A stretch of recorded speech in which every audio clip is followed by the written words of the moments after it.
resonated with me, and yes, and is typically where the conversation goes, and I just love that. Not only because, yeah, I was thinking that too, but because I couldn't fit it in a 40-minute lesson, that had hit the cutting room floor. But also, I really appreciate the times when y'all come up to me and say yes, and I hadn't thought about that. And I get to have a spiritual conversation, and it's just much more fulfilling for me. So it's always a good time, or it is always an encouragement for me to come. Great first hour Bible study. I really appreciate that. Not only because Steve does a great job, but also because of the content that we're studying. You know me. You know I'm biased. I love the book of John, and the Lord's Supper messages are always top notch. So let me tell you, it is genuine. Every time I get up here and say it is truly a wonderful thing that I get to be in front of you this morning. This morning, I want to continue a lesson series that I started. Probably got to turn the clicker on first, right? There we go. A lesson series I started over a year. 2 months ago, I did a lesson entitled Know Your Enemy. And so it's turning into a series, is really what it is. Over a year ago, I brought you a lesson about spiritual warfare. It was entitled Soldiers of Christ, a Warrior's Perspective. And in that lesson, I talked about that a warrior's mentality is that you are at war. You know you're at war. And as Christians, we need to know there is a war about us as well. And we need to be engaged in that war. That there is truly an enemy out there, and we need to fight our enemy. And so I kind of left you hanging like, okay, how do I fight this enemy? Or not really. I fight this enemy, because that lesson was about that. But what about the enemy? What about the enemy's tactics? And I borrow a little bit of a methodology from C.S. Lewis in a book he wrote called The Screwtape Letters, and put you in the place of Satan. And I want to bring you some of the tactics that he uses from his perspective. Excuse me. And so in the first lesson of knowing your enemy, we talked about some of his tactics. But kind of going back to the first lesson, we learned from 1 Peter, he says it this way: be of sober spirit, be on the alert, because your adversary, the devil, he prowls around like a roaring lion, seeking someone to devour. So not only does he exist, but he's prowling around, waiting for a victim. And are you easy prey? If you're not looking for him, that's exactly what you are. Worse yet is if we deny that he exists. You're familiar with this slide as well. The greatest trick the devil ever pulled was convincing the world that he didn't exist. So are you walking around acting like he doesn't exist? That was what we talked about from the first lesson. You need to be able to see Satan working amongst us in everything that he does. Just like you need to see God at work and influencing everything around us. And so when you can see Satan's tactics, you'll be more prepared for them. And that's the purpose of this lesson series. You know, in the military, we were taught, and I mentioned this in the first lesson as well, so it's kind of a review. If you haven't seen it, it's on YouTube from a year ago. We were taught in the military to know ourselves, but to know our enemy. We studied endlessly to understand who we were up against on the battlefield. What did their military look like? What were their tactics? What were their strengths? What were their weaknesses? Their forces, their allies. We need to know them inside and out. We need to know the enemy better than he knew himself, and then that will help me defeat him on the battlefield. We quoted Sun Tzu, if you know the enemy and you know yourself, you need not fear the result of 100 battles. And as an intel officer, as part of my time, it was my job to be an expert on the enemy and advise commanders on how to attack and defend against him. As Christians, we need to do the same. Knowing that Satan exists is only one part of the equation. You must know his strengths, his weaknesses, his allies, his weapons, and his tactics. We know he prowls around like a lion waiting for someone to devour. So we need to know how he can devour us so we can be prepared when he tries to devour us. And so the biggest thing I can do with this lesson series is not for you to be able to just recite his tactics, but to give you a lens through which you see the world so you can look past the physical realm and see what's going on behind it in the spiritual realm. To help you to see the spiritual warfare going on around you all the time. To see temptation and sin and the devil at work around us. And to be able to call it out and bring it to the light, as John says. And to be able to see the enemy attacking you so you can defend effectively against him. And so in the last lesson, fast forwarding, 2 months ago now, we mentioned that Satan is first and foremost a deceiver. And we specifically discussed how he can deceive you into continuing to believe something you already believe, especially when you believe something in error. So if I'm Satan, I'm going to tell an atheist that it's foolish to believe that there's a God. He already believes that. I'm just going to reinforce that belief. I'm going to deceive him into continuing to believe that belief. I'm going to tell non-believers that there's no way you can be forgiven. You've done too many bad things. They're just unforgivable things. And I'm going to tell Christians that their closely held doctrines are true, especially when they're false. I'm going to tell them that what they've always been taught is true, and that if anyone, and it's true because that's what you've always been taught, and that if anyone were to question what you believe, then it's questioning the preachers or the elders or those beloved family members who taught you those things. If I'm Satan, I'm going to do that. And how dare they question what Paul taught me? We also discussed how how Satan uses comfort to keep you from doing the things that really matter. If I'm Satan and I can make you fear being uncomfortable, I can keep you right where you are and never growing. I can keep you going back to the things that you enjoy rather than delaying gratification. Remember the marshmallow test with the little kids? I can keep you warming a pew, doing the bare minimum. I can keep you from evangelizing because I can make you fear rejection because that's uncomfortable. And I can make sure you're comfortable just enough in your finances so that you rely on them and not rely on God. And I will keep you complacent. And so what I want to do is look at another one of Satan's tactics. I should have been clicking along. I do that every time. And just, fortunately, it doesn't necessarily matter because I said all the words that are on the slide. But this morning, I'm going to talk about another one of his tactics, which is distraction. And that's going to be the whole lesson today. We're going to talk about distraction. There's a quote I found whenever I was preparing for this lesson. The devil doesn't win through destruction. He wins through distraction. Distractions means being sidetracked from what is truly important, and particularly in this case, in a spiritual context.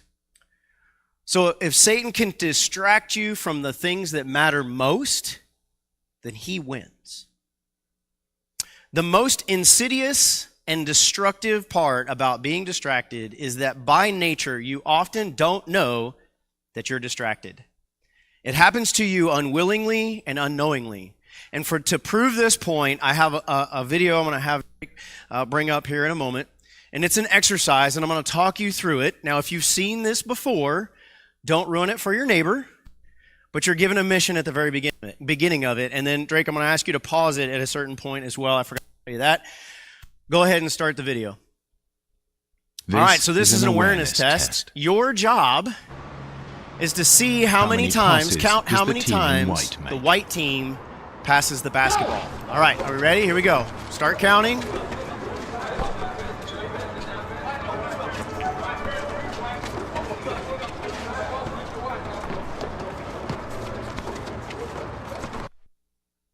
The answer is 13. Did you get 13? Well, did you notice that there was a moonwalking bear? Keep it going, Drake. Did you see the moonwalking bear? No? So it's going to play. While you were watching, while you were focused on one thing, watch the right-hand side of the screen. You see him come in. It's a guy dressed up as a bear. He does a little jig. And then he moonwalks away to the left side of the screen. Now we'll wait for it. Right there. Pause it. Oh, it said easy to miss something you're not looking for. Sit with that. it's really easy to miss something you're not looking for. So this goes back to our primary point in our lesson, that Satan exists, and the greatest trick he ever accomplished was to convince you that he doesn't exist. But the second greatest trick is that for him to convince you that he's not at work around you.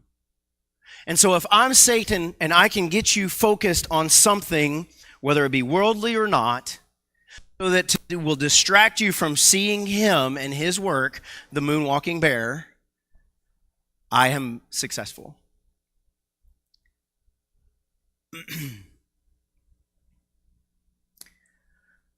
Now, the Bible doesn't use the word distraction, but it's all over the place in the Bible if you're looking for it.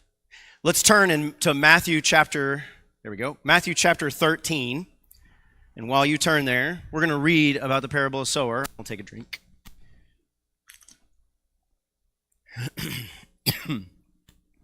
Matthew chapter 13. You're familiar with the parable. You got the parable of the sower. We'll read it briefly, and maybe you'll pick up on the distraction that is highlighted in this lesson that Jesus teaches through a parable.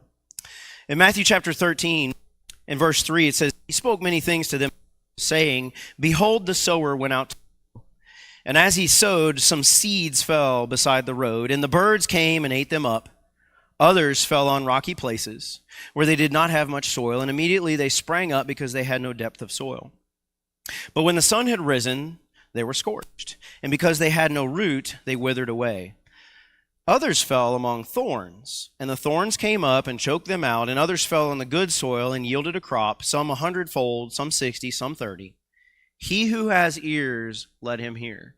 And in a moment of pause the parable, Jesus is going to talk about what we talked about this morning in the first hour. He who has ears, let him hear. There are some people who hear the words, but they're not listening.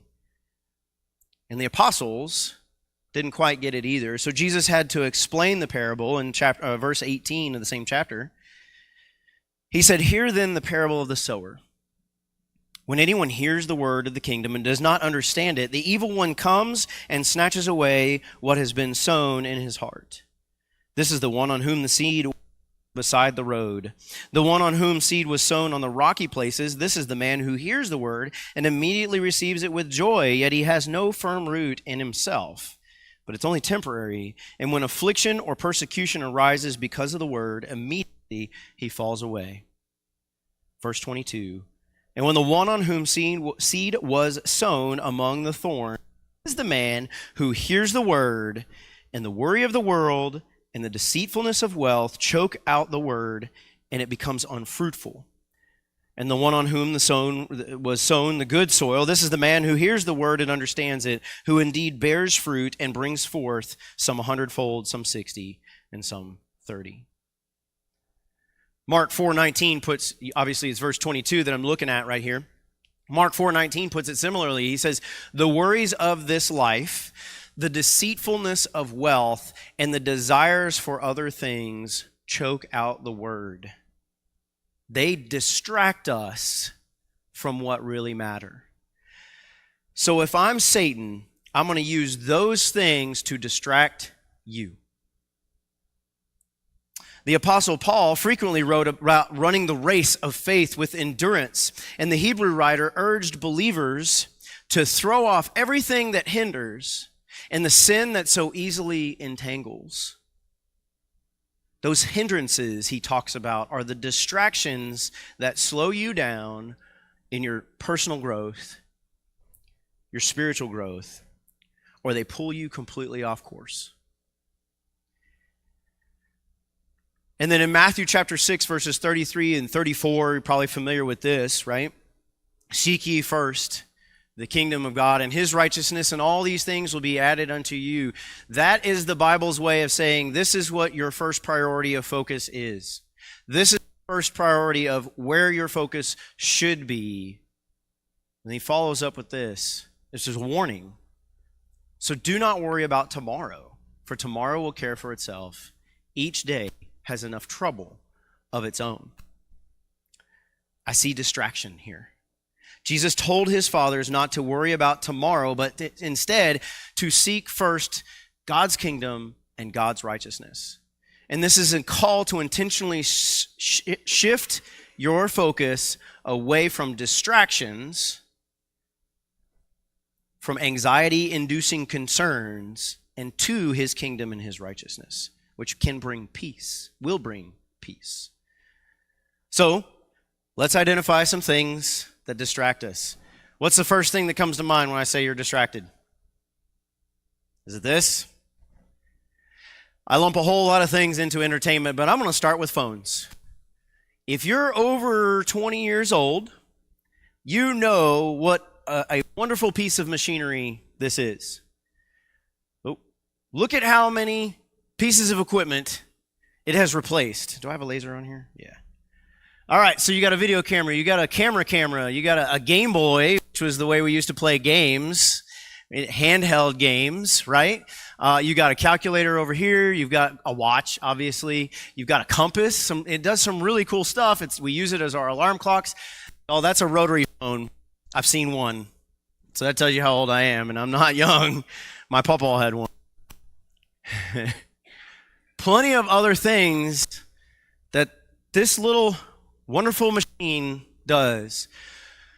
What's not up there? Well, it kind of is. It's a little bit hidden, but it's not exactly what I'm looking for. It's your Bible. This can be a good thing. Let me say that, right? All of the beautiful technology that we have these days can be used for good. So don't take what I'm about to say through the rest of the lesson that it's all evil and you should stay away from it outright. Maybe you do, but I'm not saying that you do. That's between you and the Lord. But what I am saying is that Satan can use these things as a distraction from what really matters.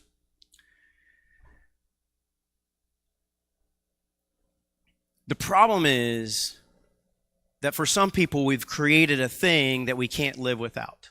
How many times have you walked out of the house and you forgot your keys, or you forgot your wallet, or you forgot your purse, or whatever? But I got my phone. Mine stays right here in my back left pocket for most of the time. And if I'm somewhere and my phone is not in my back left pocket, who else feels this way? There's something wrong with the universe. Something's not right.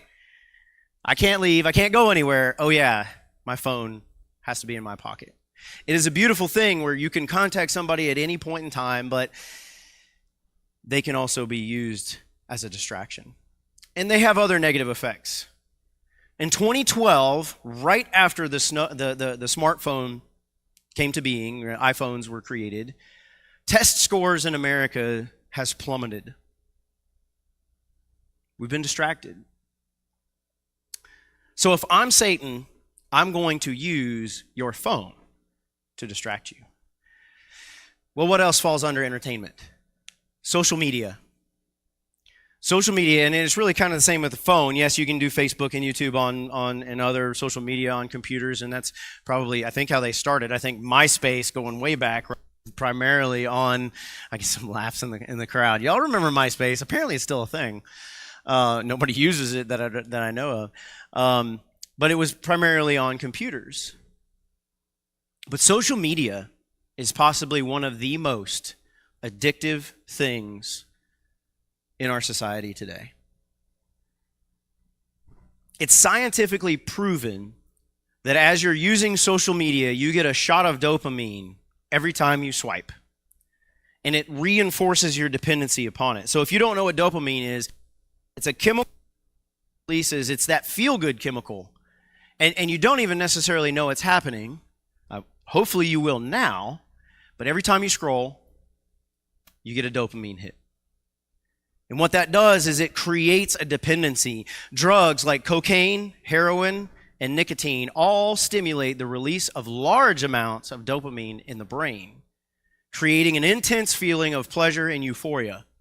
And although social media doesn't release the same amount, it does release a little bit, and a little shot, and a little shot, and a little shot, and a little shot, and a little shot, over and over and over again, every time you swipe, has very similar effects as large doses of drugs. They're distractions. If you haven't seen it before, or you don't believe me, let's just say that, but even if you do believe me, If you haven't seen the documentary Social Dilemma, I recommend you go watch it. I think it's on YouTube, but Social Dilemma. It's a documentary on how social media does this. Social media is a beautiful thing because it's free. But in this world, on this earth, nothing in life really is free. So when something is free, usually you're the customer. You are what is costing it. I forget exactly how they said it, but companies, say again, you're the product. Thank you. You're the product. It's given to you because companies pay social media for your attention. That's why you see so many ads and so many influencers.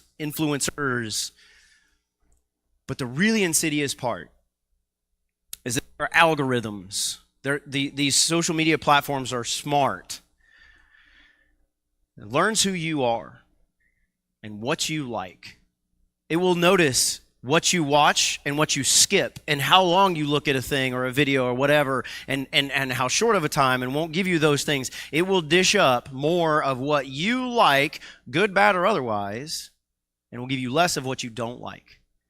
And I believe that social media, especially in the palm of our hand, is a direct result of, a causal factor in how polarized our country is.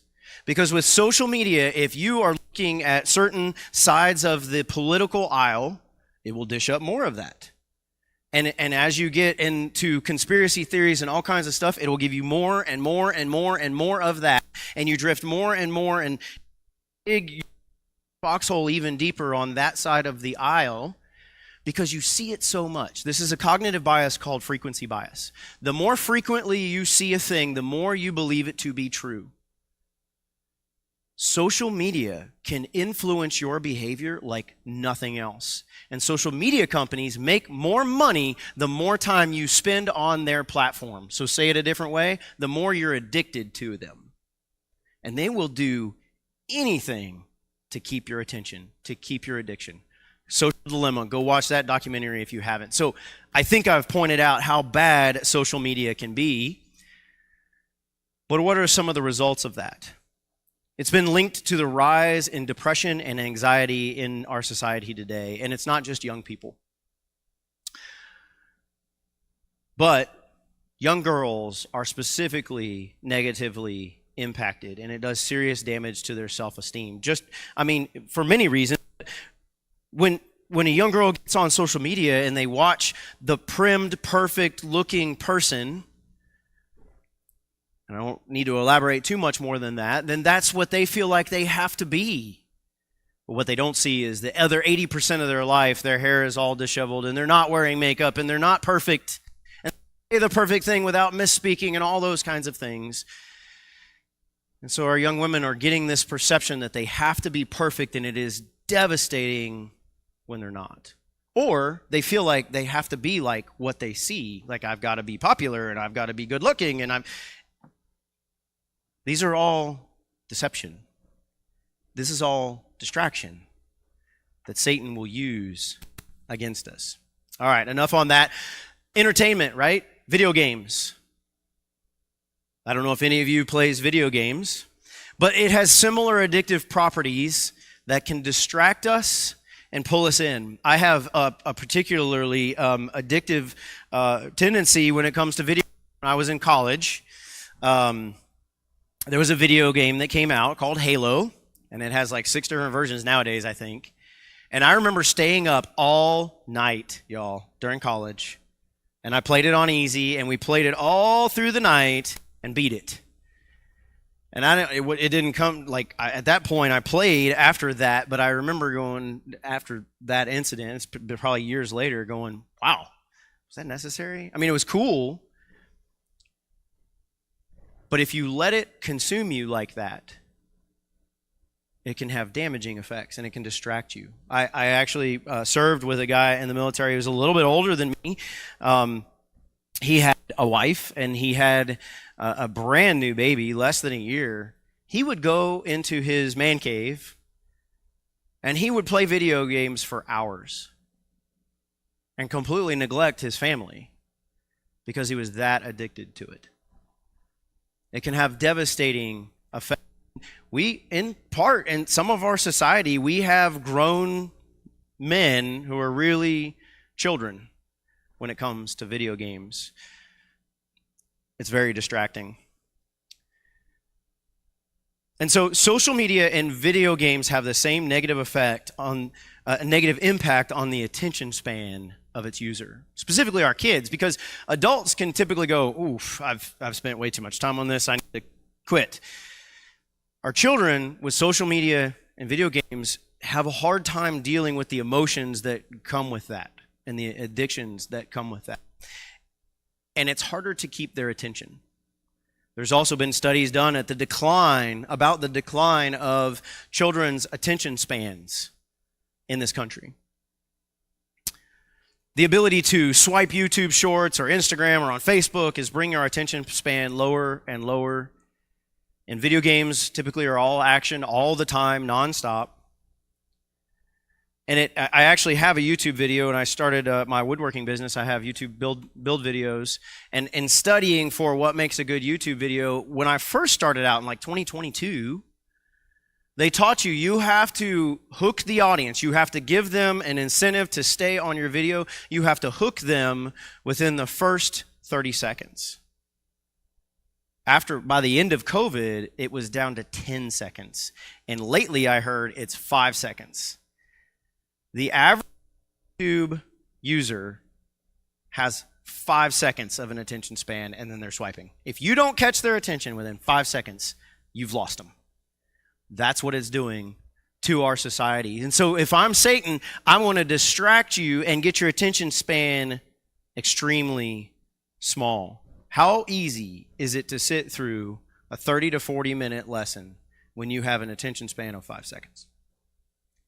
We have to be entertainers up here to keep your attention, and that's not what my job is to do. My job is to present the word in an interesting way, but I'm not going to treat it like a YouTube video. I think Satan is winning the distraction game in our country.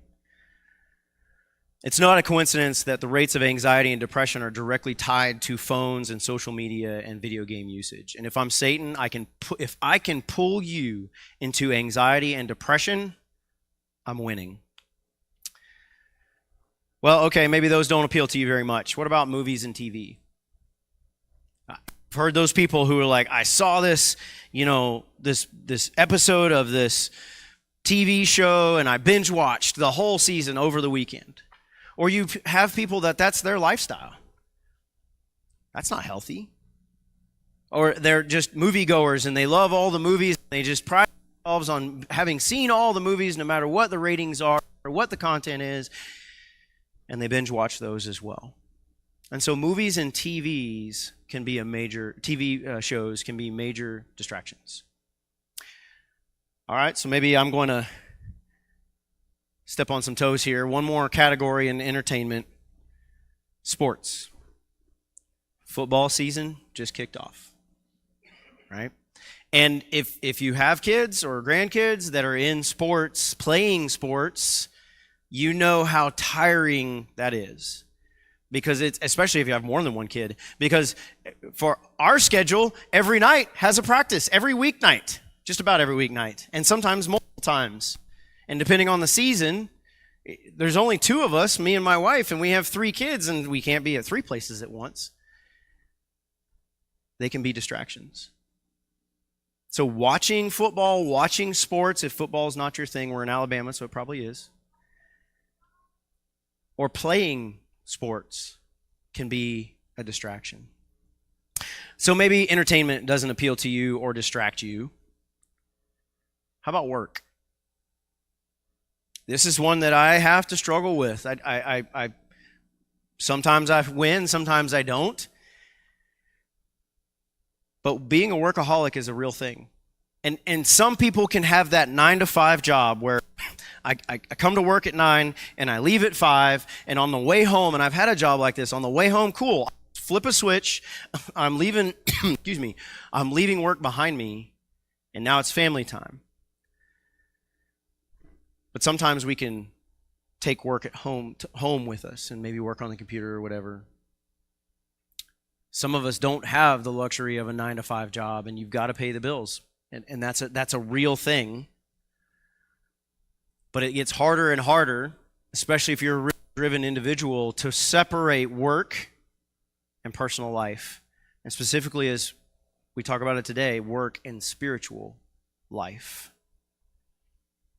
And so, if I'm Satan and I can distract you using your job, telling you that you have to work nonstop to make ends meet, even though you actually make enough money to live a modest life, but you want more things, then I've effectively distracted you. And so let's talk about things. Possessions can distract you. And I'm not saying that possessions are a bad thing. I'm not saying that having things are a bad thing in and of itself, but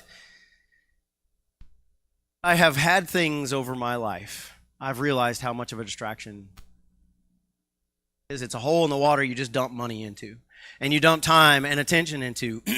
Well, Melissa and I, we've had a boat, we've had a jet ski, I had motorcycles through college and beyond. We have a camper, we have, all kinds of things, and we don't necessarily have them as toys. The camper was actually necessary at one point. But the more of those things that I have, the more attention I have to give to them, because those things break. And then it causes more anxiety, because when they break, then it costs money too. And so Satan can use that to his advantage, and he can distract you from the things that really matter. And then the last one that I'll give you, certainly not an all-encompassing list, but this one certainly comes with more passages. We in the church are not immune to foolishness. Foolishness can be a distraction. And I couldn't think of a better way to phrase this category, and hopefully this will get your mind, going towards what kind of foolish things within the church, within a congregation, or amongst Christians can be a distraction.